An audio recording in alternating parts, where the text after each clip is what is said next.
It's the top 5 monocolors in Commander. 5, 4, 3, 2, 1. Welcome back to Commander Countdown, the show where we ask hard-hitting questions of the Commander community and show the results to you every single week. And today's week in particular is brought to you by the Magali Villeneuve Kickstarter. Magali is an iconic, prolific Magic the Gathering artist. Head on over to the Kickstarter to support her, to support us, and to get some pretty cool-looking stitched playmats with art that I know you'll love. Make sure to use the link in the description below so that they know that we sent you. And today's topic is the best color for a monocolored Commander deck. It's a top 5. There really are only 5 choices. And so I'm not really sure what we do for a honorable mention. I think there is one honorable mention. There was the colorless option on the sheet. No one actually picked it, but I think that it deserves some consideration, right? There are a lot of cool colorless commanders. We've seen a few on the show. What do you think the hallmark of a colorless deck is? I think it's being better than people give it credit for, honestly. It's like it's the underdog factor, I guess, because it is inherently bad. You have such limited interaction choices. Your card pool as a whole is very small. Colorless is also the color of breaking the color pie. I know when I play against a colorless deck and I get countered, I am not expecting that at all, and it actually frustrates the crap out of me. Like if I cast a big spell because only the colorless player has untapped mana and then they counter it, I get very upset. It's like getting pyroblasted or something. I see, and that's the tricky part, is because the Warping Whale is a single card in the colorless deck. And so like your odds of that happening are pretty low unless they're you, of course, and when they happen 100% of the time. Right. Do you play around that? Do you go, well, maybe the colorless player has their single counter and instant spell in their hand right now? Is colorless sneaky blue? No. We have the counter spell. We have the extra turns with Rise of the Eldrazi. That's the name of the card, right? Yes. So extra cards or extra turns, counter spells. Feels like they want to be blue, but they can't. I don't know about that, but I can't refute it. So I win. There we go. Fantastic. Yep. Colorless, the new blue. You heard it here. Okay, Veggie, before we even get into the top 5, the question has to be asked, why would you do this to yourself? Why are you picking a monocolor commander? What reason could there possibly be? If a card is so good, but it happens to be one color, then you don't really have a choice. And at that point, you're saying these abilities, being able to play this card every game, is worth it to drop everything else. Yeah, it seems more accessible for the mana base as well, right? Like, you don't have to buy fetches, you don't have to buy shocks, you don't have to buy really anything. You just get a bunch of basic mountains or a bunch of basic islands. Mm-hmm. And that makes it a lot more affordable, which I think is good for the game. Yes, for sure. And you do get like access to some specific cards that really support monocolors. Things like Commander's Plate, giving you protection from everything that you are not. Throne of Eldraine, which has made a lot of card retailers very upset. There's a card called Throne of Eldraine. I saw Chris Patello complaining about that on Twitter, yeah. Same with Urza's Saga. Right, yeah. Right. And each color does tend to have certain cards within it that, like High Tide, for instance, for blue, you really have to be playing that in mono blue. That's the only place that you're playing a lot of. That's only you're not playing a bunch of islands in any other, even 2 colors. Yeah, I guess that's kind of weird, right? Having monocolor decks increases the variety in the commander format. That's kind of a paradoxical thing, but if you add a bunch of colors to your deck, the temptation is to add the good cards from every color and you end up with this kind of soup. Mm-hmm. If you're doing a monocolor deck, you can't do that. It forces creativity. It's like writing a short story or something like that. Right. Number 5 on the list, the worst color for a monocolor deck, according to you, is white. They prefer 5th best. Yes, 5th winner, yeah. Great job, White. You've done it. It's like the guy with the gold medal on the podium, just like, yeah, pop that up on the screen, yeah. I think this is wrong, honestly. Really?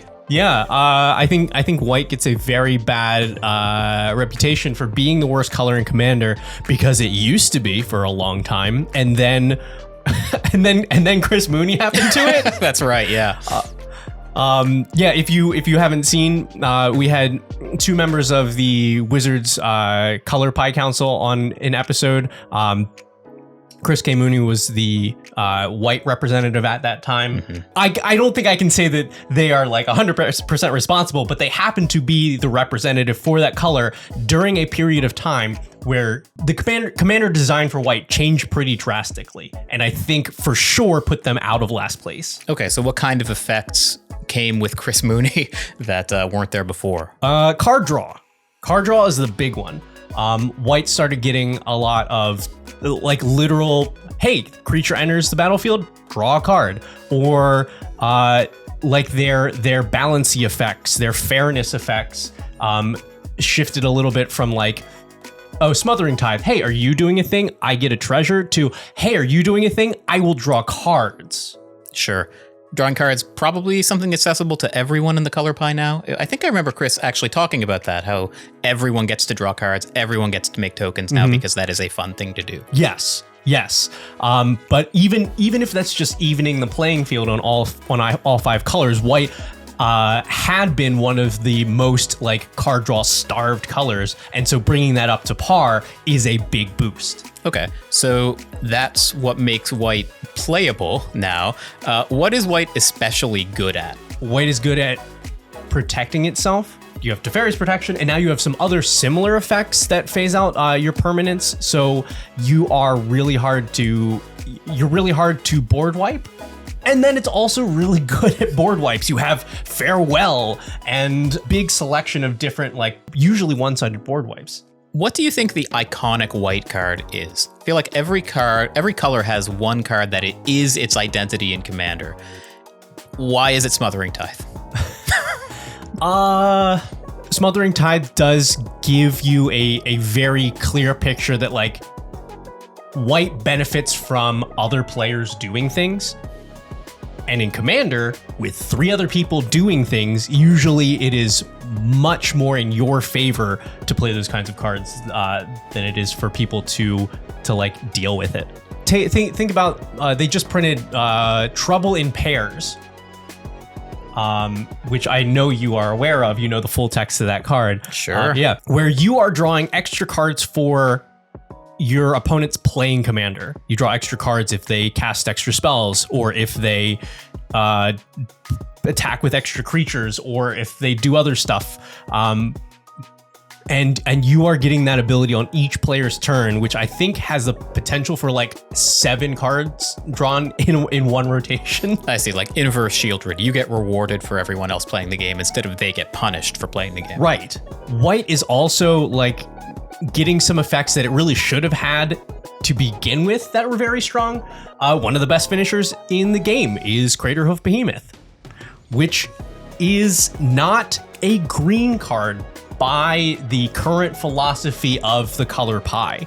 And so white just got their version of it with Moonchaker Cavalry, and a lot of these effects that now we're realizing make more sense in white are some pretty strong effects. Yeah, white gets to make tokens go wide and then overrun the board in the way that they always wanted to. Mm-hmm. Overall, I think white deserves to be put a little bit higher here because the mono white game plan holds its own.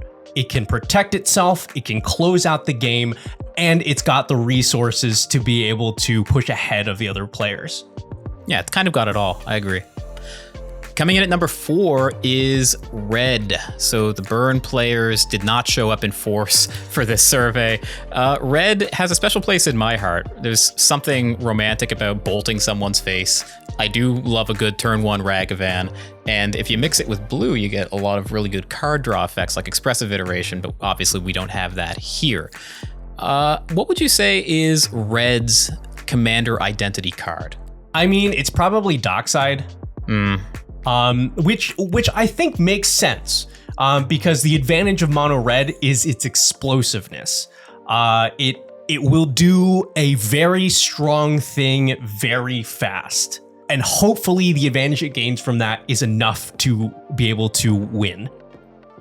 Yeah, I kind of like that. Red being the color of big splashy effects with a little bit of random chaos thrown in, right? Die rolls, coin flips, basically like any random effect that gives you benefit or might hurt you a little bit. I don't know. This is a hard sell for me. I personally would have put this in the last place, because while it has access to like big mana very quickly, and like some good, I don't know, I had a train of thought, and probably that it's like a support color, like, access to a large amount of like one-time mana, I think only does one thing, which is make you the threat, but doesn't win the game. Like, great, I'm gonna go like, at least in casual games, I'm gonna go like Dockside or Mana Geyser. I'm gonna do this big old thing that's gonna look really scary, and then the other three players are gonna go, well, we have to kill him now, right? Sure. I am mostly a constructed player, don't play a ton of Commander, and I don't play enough to have played against a lot of monocolored decks before. When I think mono red, I think, turn one, Goblin Guide, turn it sideways, hit you, or like some artifacty big red deck with topping out at Chandra or some like 8 mana red spell. Is that what it's like playing against the mono red deck in Commander, or do they have a little more mid-range to them? I mean, they have to, because you, especially like mono red aggro, does not translate at all to Commander, because those decks in Constructed are designed to optimize. Here's 20 damage. We're gonna get there by the skin of our teeth as fast as humanly possible. And if for some reason the person isn't dead by how the numbers should shake out, it loses. Sure. And you can't do that with 120 damage. Sure, that makes sense. With some exceptions, which we will talk about later in the episode. But so you can't. It doesn't work that way. So every mono red deck has to be that other philosophy of, okay, I'm gonna try and quickly power out this like big threat, which in Constructed is like the Chandra or something like that. Something that is going to disrupt the table enough early in the game that you can gain enough advantage to like then follow up with a win. It feels to me like a lot of the red cards that enable that, though, like Mana Geyser or like Ironcrag Feat or something like that just creates a bunch of mana out of nowhere, but puts you down a card, really kind of has to win the game on the spot, though, or it does probably just lose, right? How much card draw, how much refueling is there in red? I think it probably is the weakest color for card advantage. And that's probably deep down why you put it last. The mono red decks that I've seen succeed, at least more than your typical mono red deck, are always a commander that is cast early for big value, which makes sense for the identity. So like Ragavan in the command zone, really good, or Magda. Very, very good. Both of them are generating mana and card advantage. Ragavan is stealing your opponent's cards, and Magda eventually grabs you a free artifact from your deck. Yeah, Ragavan lets you play spells from the other better colors. Yes. That's what I think you need for red to compete by itself, and still I don't think it's a good choice. Number 3 on the list is blue. And honestly, thank you. I'm glad that we made it here. You feel seen. I feel seen. I also think that this is too high for blue. Okay, so red is supposed to be at the bottom. You think this is too high for blue? Yes. So that would mean you would put white third overall? Yes. All right, why would you put blue so low? I think it excels as a support color. I think it's what it does best. It still has some game plans that are good at a commander table, but usually those involve like milling yourself out for Thassa's Oracle win, or doing something super broken with artifacts, which like maybe kind of cheating. That's if we're gonna say colorless is also color, but blue by itself is just good at like hey, I'm going to stop you from doing your thing, or I'm going to protect my thing. But if it doesn't have a thing, then where's it going?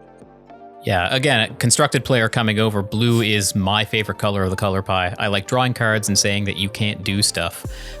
But then when I built a bunch of commander decks that had blue in them, I found that I didn't really like playing them too much, because when you're playing 1v1 in Sweaty Magic, it's expected that you just sort of win by any means necessary. But at a table with 3 other people who are, or once were your friends, countering their spells over and over again is just kind of obnoxious. And if you can't close the game out, but you have the board well in hand, commander players are like allergic to scooping. They just will never, ever do it because they think, oh, the win condition's coming, right? It's coming, right? No, it never does. Like I was playing Amanatu. If I didn't find Shark Typhoon, I couldn't end the game quickly, but I had total command of the board state because I had Agent of Treachery blinking over and over again. So I found like it's not talking about the power level of blue, but it's kind of a factor I consider when I'm building my commander decks. It's kind of interesting to me that the bottom 3 colors on our list so far have 3 of the most unpopular game-winning mechanics in a game of Commander, right? So white wipes the board over and over again. Farewell's one of the most hated cards in the game. Red has access to a bunch of land destruction, which people get really touchy about. And blue just counters all your stuff and you never get to play the game, or at least that's what people tell me. And so it doesn't really surprise me that these are at the bottom. Semi-hot take, as a blue player myself, countering spells is bad in Commander. Countering spells is bad in Commander. And that is for sure the thing that blue does best. No other color can counter spells with the effectiveness that blue can, but 1-for-1ing yourself in Commander puts you down 2 cards against 2 other players. Puts you down a total of 2 cards in a 4-player game. And so you're fighting a losing battle, even though you're fighting a losing battle with the best thing your color can do. It has gotten some adjustments more recently to have some better win cons. You're starting to see a shift of vigilance into blue, which is a very underrated mechanic in Commander because that is a thing that can then, I would like to go in and do some damage and stay back to protect myself. Reverse the polarity. That's like, hey, here's a counter spell that can also be I have enough damage to kill a table. Yeah, I also like blue in Commander as a support color, mostly only because it's very good at finding pieces, right? So think about cards like Brainstorm, Ponder, Serum Visions, that kind of thing. Those cards are really good at finding you the piece you need at the time you need them. And that's really important in a 100-card deck because usually you have only a few cards that close the game out and you have even fewer of them in mono blue. Yeah, blue's the enabler. It's I will get you the things that you need. I will protect the weird thing you're trying to do. I just don't have my own thing that I can do for you. Would you say that the card behind us is blue's identity color? For sure, I can't deny that it is what most people would say is blue's identity here, because it's not doing it. It certainly doesn't win you the game on its own. It just extremely enables you on whatever you're trying to do. So blue's identity is basically being obnoxious. Yeah. That's why we love it. Yeah. All right. Coming in at number 2 is black. And black is a pretty powerful card in my opinion in Commander, much more so than the blue, red, and white that we've already discussed, because it can kind of do it all and do it all very well. So black gives you access to a bunch of card draw. It gives you access to life gain. It gives you access to direct damage to opponents' faces. It gives you access to some of the best removal that exists in the game. What more could you really possibly want? Nothing. Mono black is really good in Commander. And you pointed out that it comes at a cost, the things that it can do, but especially when that cost is life in a format where you have 40 life to play around with. A lot of the designed cards for 60 card constructed get a huge power boost because it's pay 2 life to search for any card and put it on top. That's halved the amount of damage that I'm like percent of damage I'm taking. And you know, think about something. I try to. I imagine it also kind of depends on what power level you're playing at a little bit. Because I think at like, you know, a 7 or an 8, like a power level that you're going to see at like a Command Fest, like Command Fest Dallas, which we're going to in a little bit. At those mid-range power levels, you see a lot of creatures that when they resolve, just vomit a ton of value onto the board. And black doesn't really address that super well, because a lot of the good instant speed removal in black is just single target, and it doesn't do well at cleaning up the value after the fact.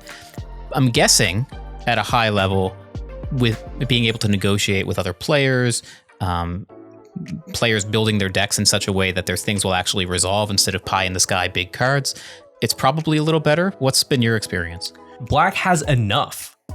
You know, you don't have quite the selection, but you've still got like some very good board wipes, you know, Toxic Deluge and Damnation, and you know, some other things that are helping to even the playing field.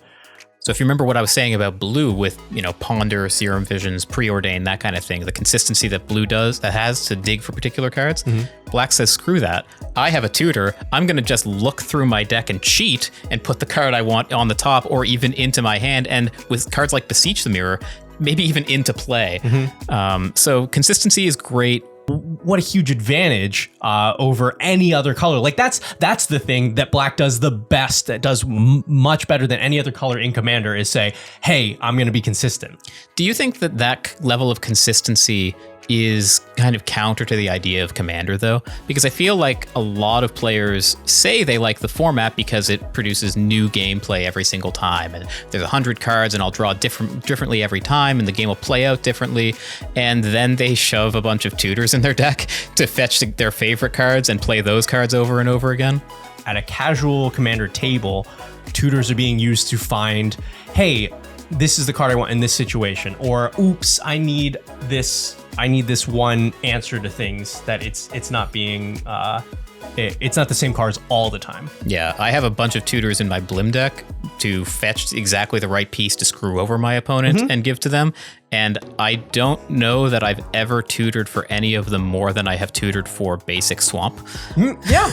And I mean, that's also a kind of consistency, right? To be able to play your spells. The fact that it is so incredibly consistent that it's like color identity disadvantages are lessened significantly by the fact that by the multiplayer format, by the fact that you have a high life total, and since it automatically breaks the color pie for every color just at a cost, so you have access to whatever you want, means that it is really, really good in Commander by itself. Is blue black at home? So, I mean,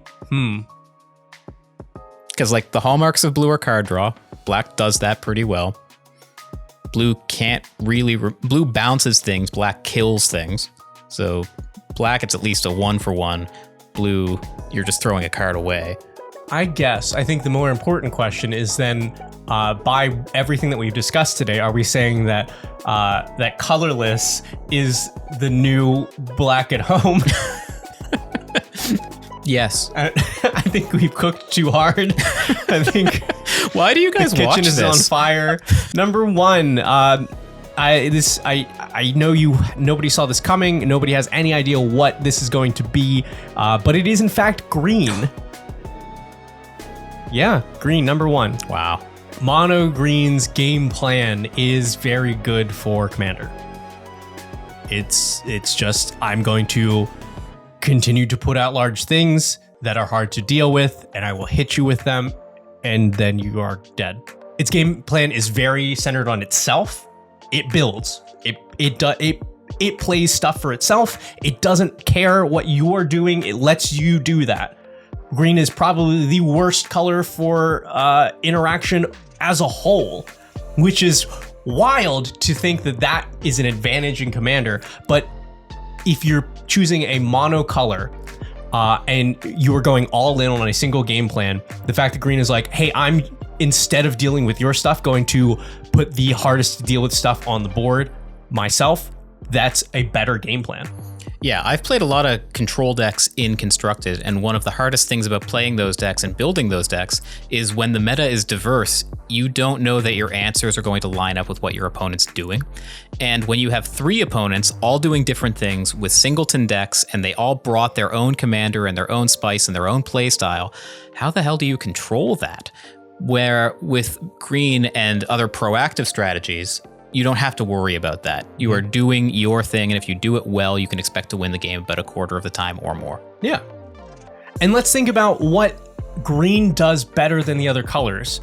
The first thing that comes to mind is ramp. Sure. This format was designed to be like, hey, I want to be able to play those big, ridiculous, high-cost spells that are never viable in any other format, because they're fun and powerful. And green just is the best at being able to do that consistently and faster than other colors, arguably not red. Red's like, hey, I did in one turn, I played a whole bunch of stuff, and next turn I have 3 mana left. Yeah, I hope you're dead. Right, yeah. Green is like, great, I can do that every turn. Yep. And green, until recently, didn't have access to a whole lot of card draw, but I feel like that's changed with some recent sets. Yeah, with the like card advantage engines of like Beast Whisperer and Guardian Project and so many things like that. Green has no problem refilling its hand after it's dumped everything out onto the board and just doing that over and over again. Yeah, and green is also really good, I think, at outsizing the board, right? Even if you find yourself behind, you miss a land drop or something early on and your opponents get to do their thing, it doesn't really matter if you can just slam a Galta on the board and they can't attack you. And even if that Galta turns out to not be big enough to stop everyone from killing you, now you even have access to cards like Spinning Wheel Kick, like a board wipe in green, which offends me deeply as a control player. I think green should not have access to that. I'll show you Azuri's Predation at some point. Please don't. All right, today's deck tech submission was submitted by the immaculately named Broseph Stalin, one of our patrons. If you want to see your deck on the show, then there's an option for that. Head on over to our Patreon. The link is in the description below. Broseph Stalin submitted Imodane the Pyrohammer. It is a 4/4 legendary human knight that says whenever an instant or sorcery spell you control that targets only a single creature deals damage to that creature, Imodane deals that much damage to each opponent. And it has that magic commander word in it, each. Mm-hmm. Yeah, this takes the weakness of Mono Red's game plan and just fixes it, kind of. Because generally, it's only good at focusing on one thing at a time. It's like, oh, I've got enough to attack one person. Oh, I've got single target burn spells. Oh, I can do one very big explosive thing, but it's usually aimed in one direction. And this just says, hey, did you kill this player? That's great, you killed everybody. Yep, it's like card advantage in a weird way, because instead of hitting one thing, you're hitting 4. Mm-hmm. All right, creatures first. Yes, Brash Taunter. One of the first things that I was like, this is going to be a great time in this, because you aim your burn spell at Brash Taunter. That triggers Imodane to hit all of your opponents, and then Brash Taunter also does that. Typically, you have to have some sort of like good combo with Brash Taunter, and this is just like, oh, let me just aim all of my burn spells at it. Yeah, Brash Taunter is a messed up magic card. I also see Burgi, God of Storytelling. I assume that's mostly cast for the backside to deal with Red's sometimes issue with card advantage. The backside is the horn, right? That lets you impulse draw 2 by discarding a card. Mm-hmm. I mean, that side is fine, I think. Certainly like a good card in here, but I'm going to wait and see what kind of instants and sorceries we have, because this deck does have the potential to take the angle of I'm going to spell sling, and that extra mana for every spell is possibly relevant. Yeah, it certainly feels like that with the Gutter Snipe hanging out right under Burgi there too.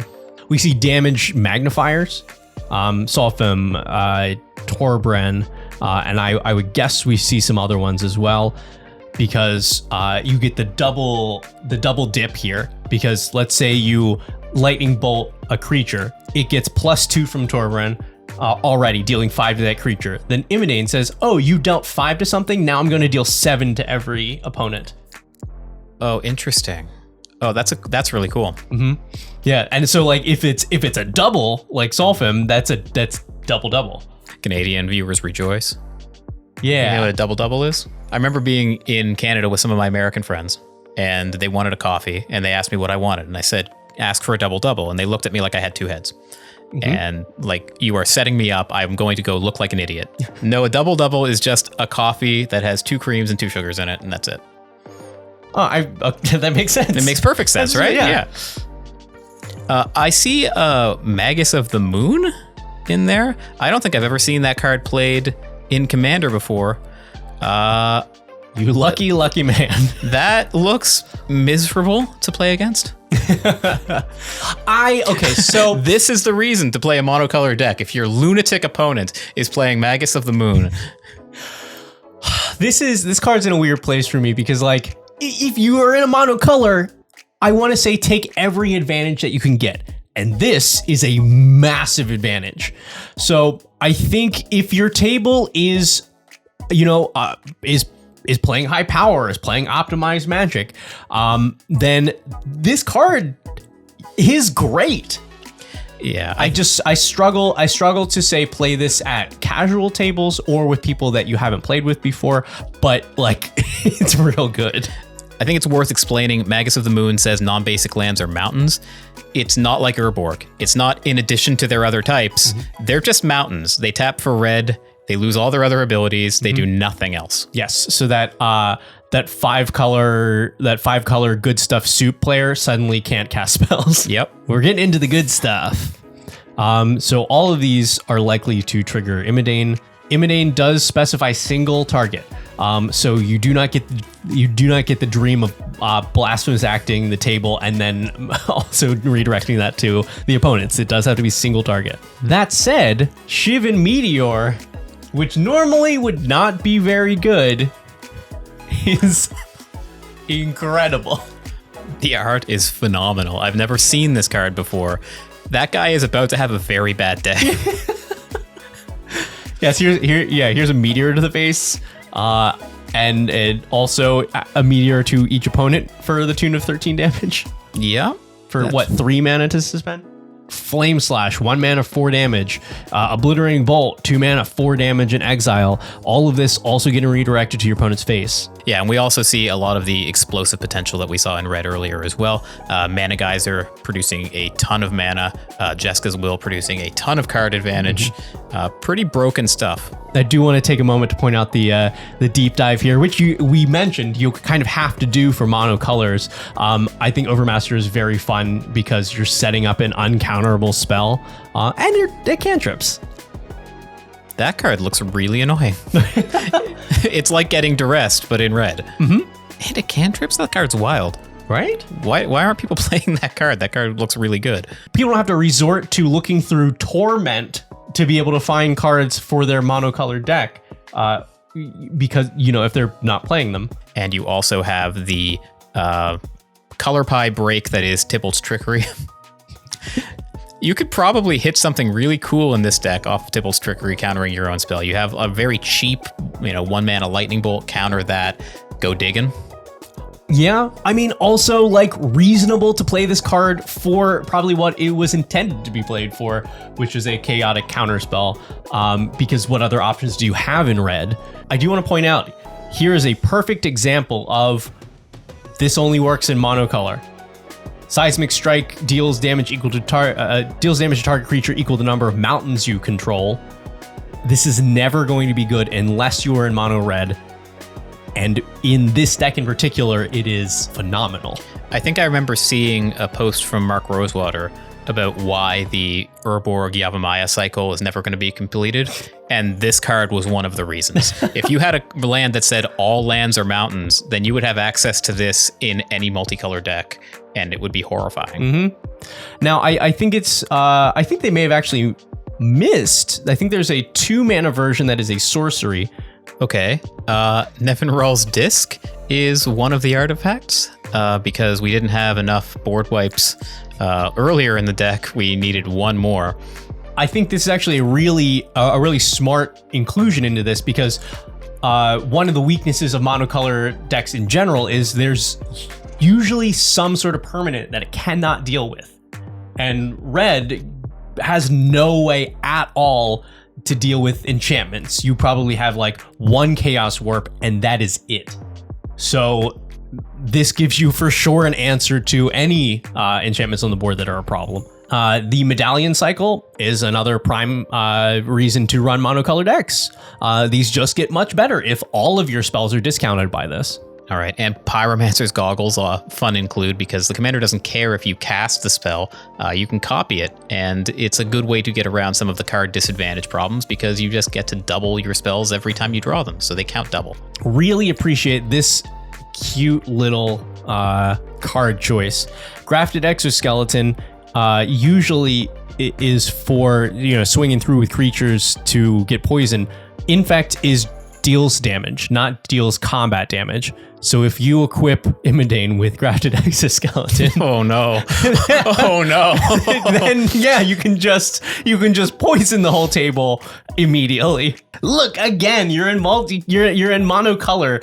You got to take every advantage that you can get. Yeah, I guess. That's got to be a very frustrating play pattern to play against. Yeah, I got poisoned by the mono red deck. Yeah, no, you're sitting there with Amalia, you're at like 1 billion life, you're feeling good, and then you're dead out of nowhere to mono red burn. We're doubling down. Yep, we're doubling down. If you're running one, then you might as well run the other. Here's Blood Moon, non-basic lands or mountains again. Yeah, run more basics in your decks. That's the lesson here. Or watch out for the mono red player. Yeah. Sorry if you had any utility lands. Those don't do anything anymore. They tap for red. They do tap for red. Yes, I think, again, this is, I think, a fantastic card. Certainly a reason to play mono red, a hard sell, a casual table. But if you give the table a heads up, even at casual, like, hey, this has got Blood Moon ×2, and they're like, yikes, let's do it, then cool. Yeah, I think it belongs in the sideboard, probably. Yeah. I mean, that's a real thing. That's a whole nother video. But yes, Commander sideboard, you should do it. Then you can wish for them. Now that's a whole. That's not. Breed of Fire, I think, is such a fun card because it was always bad and awkward, and it is still bad and awkward. Less now because mana burn doesn't exist, but like you've got a bunch of mana to use only in your upkeep. Hey, here's the deck with a bunch of instant speed burn. Yeah, I went on a journey when you pulled up this card just now because I'm like, oh, I haven't seen a cumulative upkeep positive before. And then, oh yeah, mana burn was a thing way before I played Magic. Yeah, this was Cold Snap, I think, originally when and mana burn still existed. We definitely expected the damage triplers, City of Fire and Fire Emancipation again. That's a triple. So 3 creams, 3 sugars. Yeah, no, that's diabetes. You don't get the triple. Then they will look at you funny. And then why not tack on Repercussion? I feel like this deck requires you to do way more math than you should have to do, and know more about replacement effects than you should have to know. Let's check out that mono red mana base. 27 mountains. Fabled Passage for the deck thinning, I guess? I didn't see any landfall in the deck. Yeah, I was about to say it's probably for the Valakut. But there's not a Valakut. Yeah. So, I mean, like that for me, I think I would... If you're running Blood Moon, I'd put a Valakut in there. That's giving you even extra value on that. And that is another reason to run mono red. Nice amount of utility in destroying other players' lands. So if the Blood Moon effects weren't enough, you have access to Field of Ruin, Demolition Field. Okay, so that is I think, the entire deck list. Veggie, what would you change about it, if anything? I think the only thing that I see with this deck is a bit of an identity crisis. You are running 2 Blood Moons. Sure. But then no Dockside, no Deflecting SWAT. None of the other like high power optimized cards that you could put in this.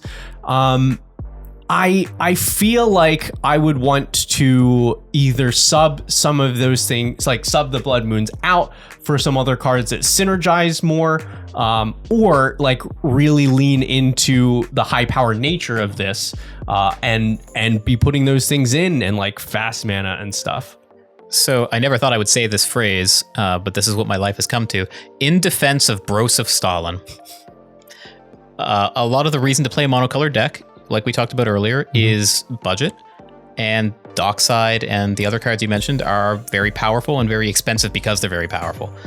This deck wants games to end quickly, it wants to do big things, and I'm guessing it's a bit of a budget deck as well. I think also, like, across the board, the one thing that's missing for me here is how to protect your game plan. Because you need Imodane on the board to make this work. Otherwise, your burn spells are still efficient for single targets, but like not going to win you a game. We saw there was like Darksteel Plate and Mithril Coat to give Indestructible, but I'd want to see the Deflecting SWAT anyway. That price has come down a little bit because of the reprint, but like you have the budget Bolt Bend, which is a 1 red mana version because Imodane is power 4 and therefore makes it cost only 1 mana. Like Commander's Plate, I know is still a little pricey, but protection from everything but red. I would want to ensure that there's no way for my opponents to take out Imodane so that I could do the cool thing. Yeah, I think that makes a lot of sense. What's the Veggie score for this deck? Oh, the Veggie score is still very high. This is totally the kind of thing I would want to play if I'm going monocolored. It's a big, cool, flashy, odd angle. There were some nice, like, deep cut card choices, like with the Seismic Strike and the Overmaster. I don't know. It seems like a lot of fun. I would probably lose because I'd be this excited about like dealing a bunch of damage to the table and then I would get killed. But this seems like a lot of fun. A lot of cards that don't get played in Commander very often.